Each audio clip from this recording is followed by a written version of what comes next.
Hey, what's up, everyone? I want to welcome you back to a special episode of Comanche Surfcasting. This episode, we're going to be talking about some of our secret weapons and how we target big fish with things other than plugs. Me personally, I don't like to throw chunks or eels. It is 100% the best way for you to catch big fish. It's just not the way I like to fish. So instead, I kind of do a little bit of half and half. We like to fish a lot of rigged eels, eel jigs, eel skins. So it's kind of like a live bait that's not really live. And since I fish out of the back of my Jeep most times, I need to keep it clean, quick, and simple. And I'm going to just show you some of the ways that I rig eels and skins, and hopefully it helps you guys out. So first off, I want to show you what we use to carry the stuff in. You might have seen in some of my pictures or videos that I got this fluorescent thingy hanging from my belt. All this is a paintball tube. It's a 150 round paintball pod. You can buy these things anywhere. It doesn't matter the brand you get. And what I did is I attached 2 strong zip ties with some electrical tape and a carabiner. This thing just sits on my belt and it doesn't go anywhere. In here I can keep 2 or 3 rigged eels. I could keep 2 or 3 eel jigs. I could even keep a live eel if I want to switch back and forth. I'd love to take credit for this idea, but it wasn't mine. A couple of years ago, a well-known surfcaster from Connecticut contacted me because he knew I was a paintball player and asked about using a paintball pod to keep eels in, to switch back and forth with plugs. His name's Greg. Greg, this was your idea. I stole it from you, and I've been using it ever since. It's fantastic. The best part about this is as soon as you're done fishing, this goes right in the freezer or your cooler. It doesn't smell. If I open it up, it fucking stinks, but when it's closed, water doesn't get in here. You can swim with this. You can get pounded around the rocks with this. It's absolutely fantastic. And you can put it in a plug bag if you want. So this is a huge part of our arsenal almost all year round. Another thing, we carry our eels, our rigged eels, our whatever eels in just a regular cooler. This is I don't even know who makes this. Titan. It's probably like 30 bucks. It's got a pocket. You can keep your hooks and stuff in. You can keep your extra leader in here. And then in this part, all you got to do is put your eels, your dead eels, your live eels, your eel jigs, and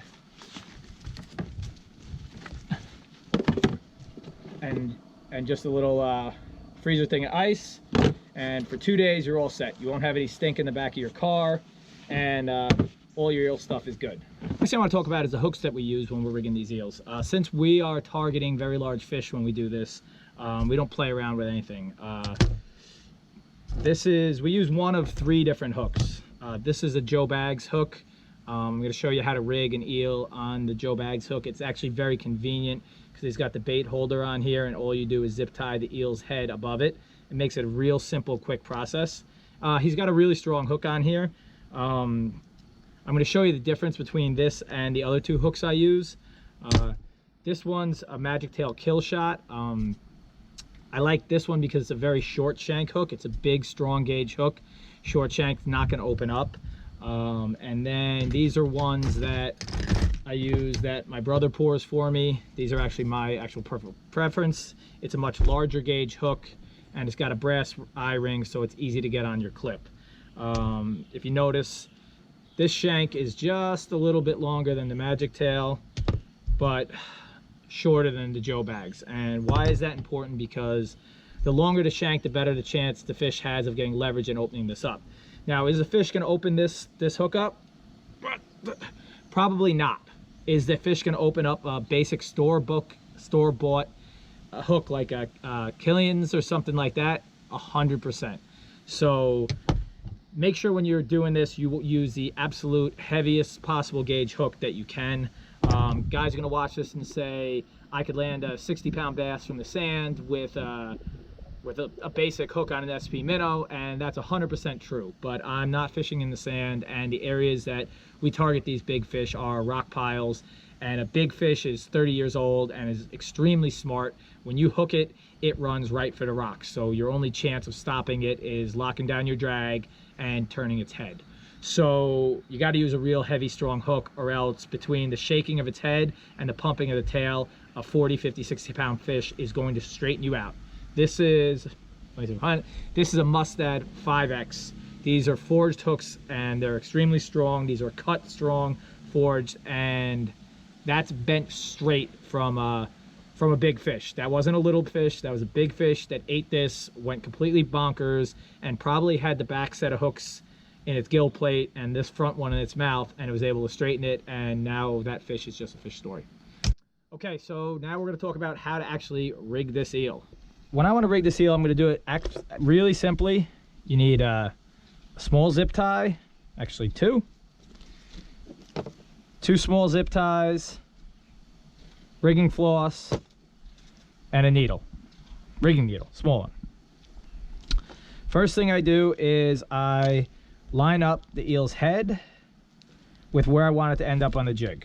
All right, so right about there. The most important part of this is keeping the eel's head attached to the jig. Everything else doesn't really matter, because once you get into the fish, even if the eel's spinning a little bit, they're still gonna eat it. If they rip the head off, it's a disaster. So I line it up, all right? I'm gonna score the eel so I know about where I want the hook to come out of, which is right about there, all right? So a little mark. I am going to thread the hook, all right, through, nice and easy till I get to the scored mark, which is right there. Up comes the eel, and on it goes. All right, pretty simple so far. Nice and easy, nice and quick. Make sure it's over the first part of the bait holder. Zip tie it on, nice and easy. All right. Now I like to use the pliers so I don't have to pull the eel's head with my, fingers, with my teeth. And down it goes. It goes, nice on tight. Once with the pliers, give it a snip. Nice. All right, now we're gonna do it again behind the second bait holder to make sure that the head doesn't come off. This is the most important part. Okay, he's on there. Now zip tie it down. Pull it tight. Pull it tight. Okay, he's on. Snip him. Okay, now you're ready to go. I like to add one extra part in here because I usually only carry 2 of these, and if I get in the fish, I do not want them ripping it off. All this is rigging floss, rigging needle. All right, nice and easy. Give it a couple twists and pull it through over the hook, so I'm over the shank. Pull it down. This is going to hold this eel straight the entire time. I'm not even going to wrap it. I'm going to give it a couple good tight ones. Okay, sweet. I'm going to cut it. I'm going to hit it with a little bit of crazy glue.